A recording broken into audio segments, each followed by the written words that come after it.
Hi, my name's Steve Birch, and I would like to do a short introduction about Dr. Manaka's treatment system. And this is a very intriguing treatment system, very, very practical.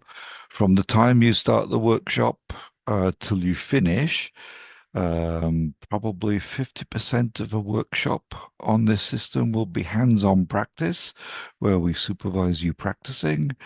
And on the Monday after the workshop, provided, of course, you have the right treatment tools, you can start to do treatment immediately. So let me explain a little bit about this treatment system.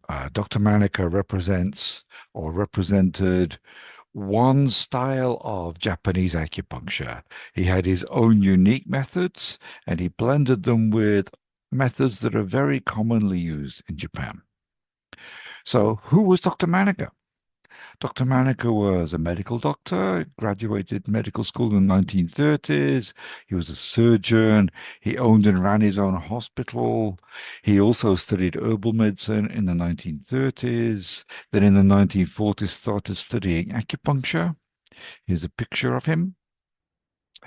And he was very, very prolific, exceptionally busy person. He wrote 35 books, several hundred papers, as far as I can tell, several hundreds. He also was a scientist, was involved in scientific studies. He was an artist. When I was studying with him, if he had a bad night's sleep, he would come down looking slightly rough in the morning.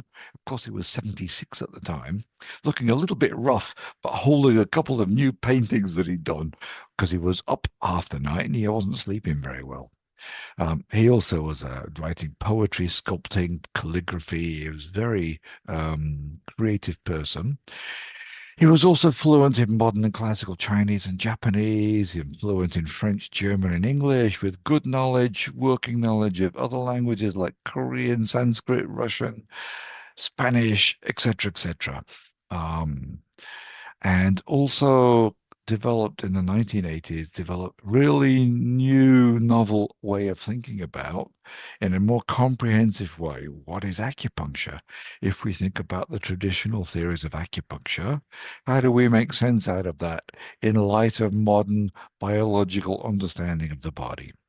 His system, his theoretical system, is called the X signal system. So, what was characteristic of Dr. Manaka was he didn't just treat patients, he was constantly investigating and testing out ideas. He'd come across a classical idea and test it. Okay, what does this mean practically? How do we make it?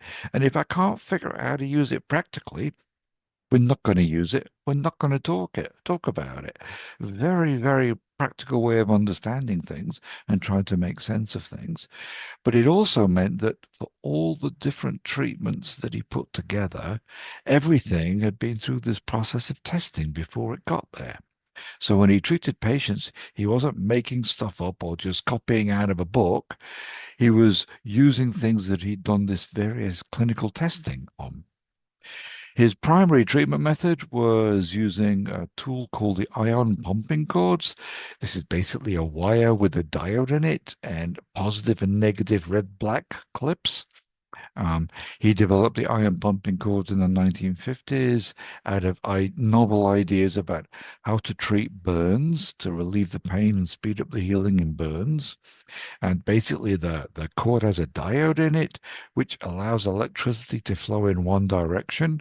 And it only uses the natural electricity of the body. It doesn't add electricity. So it's working with those electrical signaling systems in the body, separate from the nervous system, which are involved in growth, repair, healing. Okay.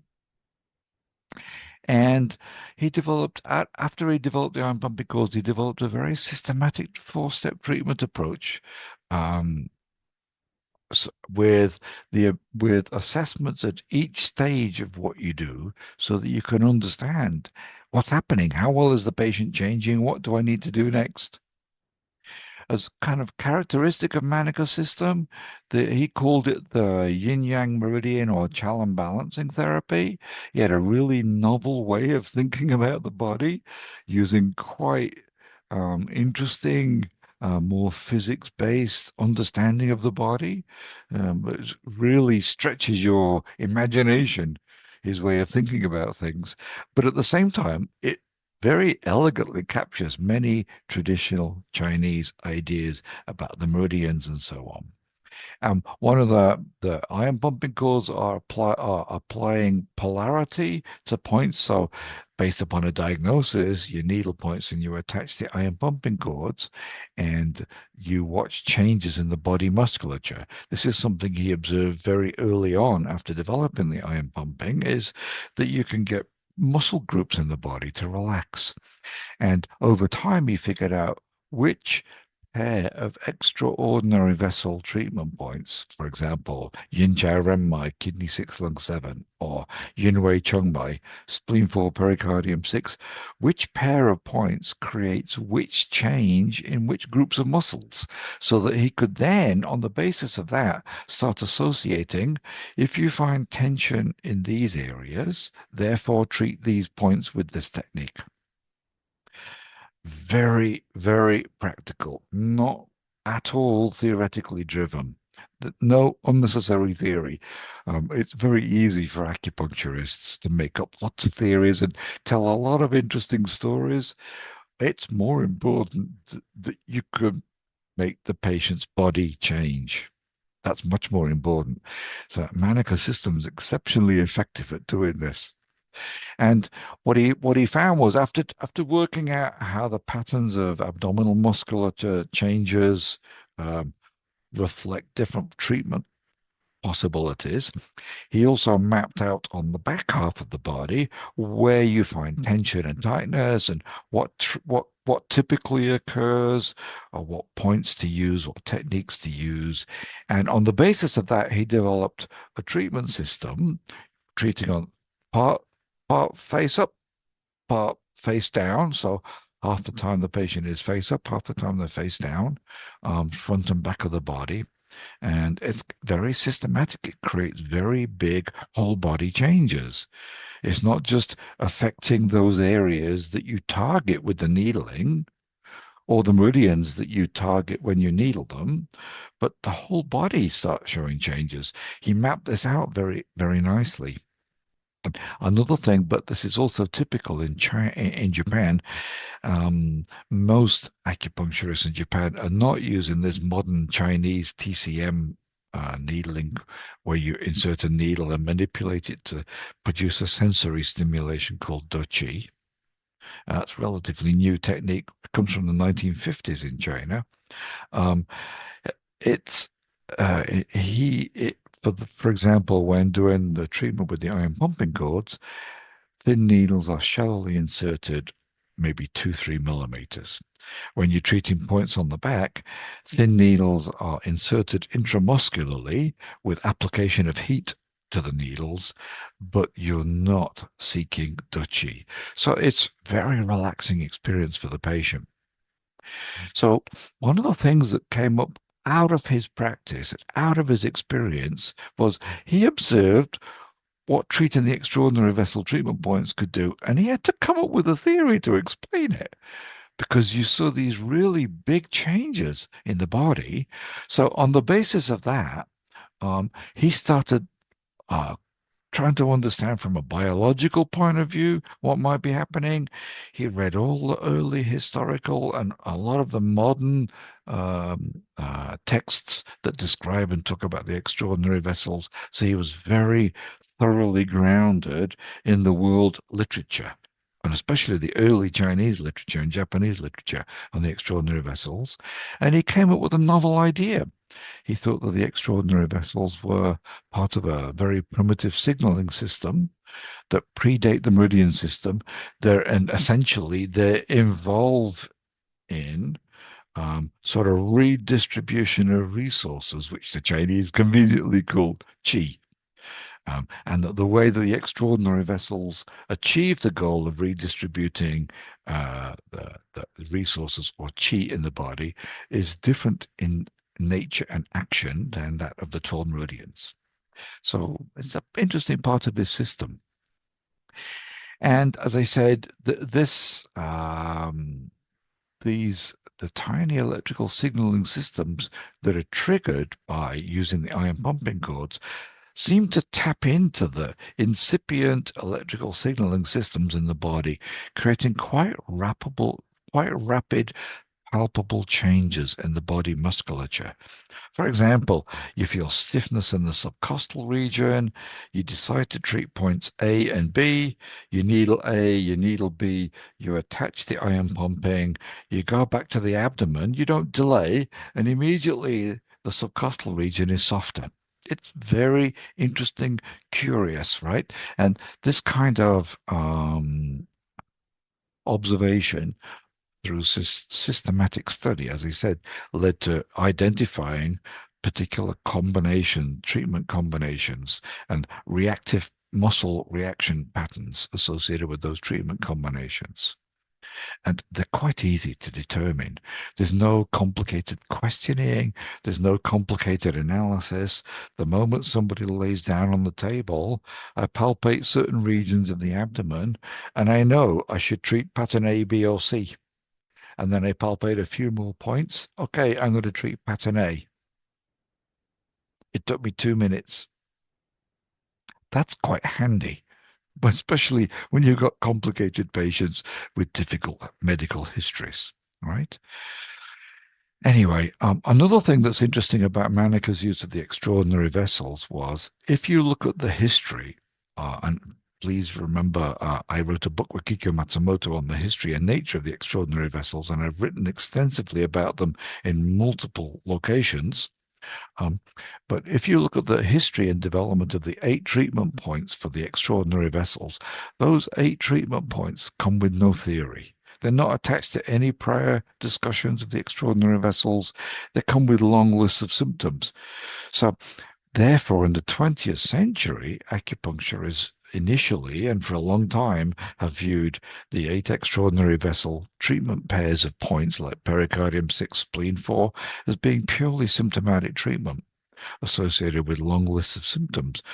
But what Manaka found was, by using his way of doing the treatment with the ion pumping cords and triggering these whole body muscular circulatory changes, he was able to create root treatment effects with these 8 treatment points.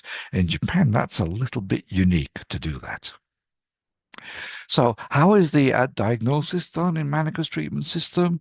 With the patient laid face up, legs stretched, you palpate the abdomen, and you make sure you palpate along the renmai to examine the dividing line between the left and right halves. You palpate along the daimai to examine the dividing line between the upper and lower halves. You then examine in the 4 quadrants key reactive areas, such as the subcostal regions, such as the anterior superior iliac spine regions, such as left and right stomach 25, 6, 7. You map out where the main reactions are, and then on the basis of finding those main reactions, you think, oh, it looks like it could be the renmai.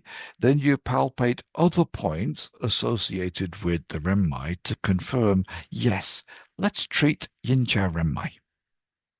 Manaka did testing to systematically map out which points reliably show reaction when there's a problem in that meridian. And when you treat that meridian, when you improve the condition of the meridian, the reactive point always shows a reduction in its sensitivity or reaction. So he mapped out these reactive points, and it's very convenient for finding a pattern of diagnosis. Usually symptoms are not necessary to determine the diagnosis. It doesn't mean that there aren't symptomatic treatments. It doesn't mean you can't do that. But in general, without asking the patient questions, I can palpate the abdomen and know what to treat. Or I can have 20 people with 20 different sets of symptoms, and they all have the same abdominal pattern. and it can help, in principle, all of those 20 patients. So bodily reactions are seen to be more reliable as indicators of the treatment than the descriptions of symptoms. So let's take the example of Yinjia kidney 6, lung 7.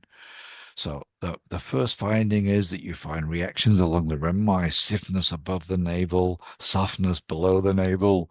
Then you find reactions in associated diagnostic points such as kidney 16 for the kidney meridian, lung 1, lung 2 for the lung meridian. With just those reactions alone, you could, in principle, treat kidney 6, lung 7 on this patient. And then the treatment is treating bilaterally, kidney 6 black clip, lung 7 red clip.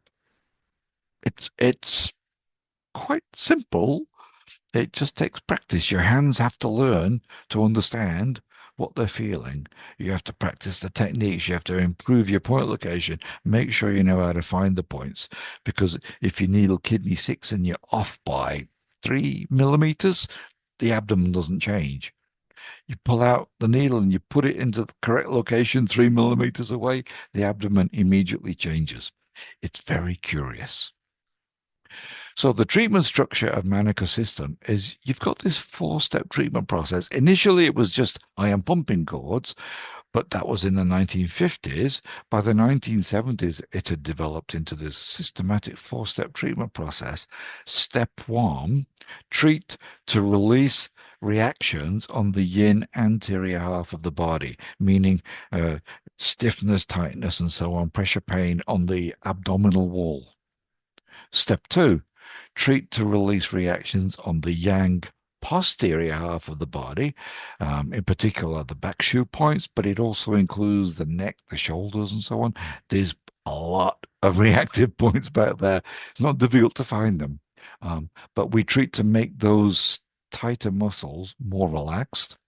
If needed, step 3, apply some kind of additional exercise to further adjust the structure. When the structure of the body, the musculature is asymmetric from left to right, for example, or the skeletal system is asymmetric, apply some kind of simple exercise. Manaka in particular used the Japanese system of Sotai exercises, or a simplified version of that. And then after you've done those 3 steps, where those 3 steps constitute the root treatment, and in particular, everybody gets step 1 and step 2, they may or may not get step 3, depends on what you find when you examine the patient's body. After you've done the root treatment, you apply step 4. You do something to try to control or reduce the symptoms. In this process, Manaka especially paid attention to, well, what are all the different symptomatic treatment methods that you find in Japan? What are the way, who is using needles in which way to target which symptoms, and what points do they use, and what are the reactions in the points? Who is using moxa in which way to target symptoms, and what are the reactions, and which points do they use, and what are the reactions in the point? So he was constantly looking at, befriended, and was constantly looking at all these different acupuncturists' textbooks, these different practitioners, and trying out and testing their treatment methods. And those that he found that he could get reproducible results, he kept them and incorporated them into his system. Those that he couldn't get reproducible results, or that didn't fit at all with his model of practice, he stopped using them. Okay, I tested it, not for me. So anyway, step 4 uses a variety of techniques: needles, moxa, cupping, etc. So the beauty of this system, the strength of the system, is it's very systematic. It's not theory driven. There is a theory of what he's doing, was doing. It's a bit more abstract because it's trying to understand a sort of interlink modern biological understanding of the body with traditional Chinese understanding of the body. And those are quite different, potentially interlinked ideas. But what's more important is you palpate the body, You find certain things on the body, you apply treatment, you release the reactions on the body, and you watch the patient's symptoms improve. It's very systematic the way he did it. It's also very flexible. In a 1 weekend workshop, you learn the basics. What do you do? The basic things for step 1, step 2, step 3, step 4.